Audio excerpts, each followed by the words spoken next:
I couldn't find a video of a V6 Ecoboost Ford with any aftermarket mufflers, straight through mufflers on them. So I took a risk and bought it, and it sounds pretty good. Took it to my shop, just plugged it right in. Got a nice deep tone, but you be the judge for yourself.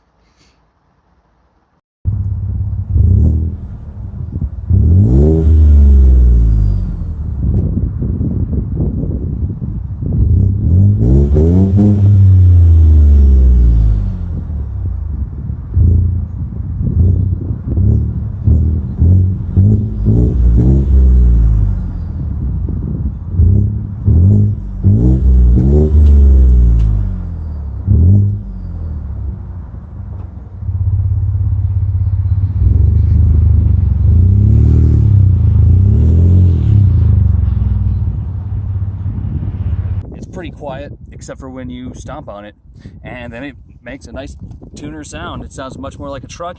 Actually has some exhaust tone instead of nothing, which is what they seem to be tuning Fords with these days. So worked out nicely.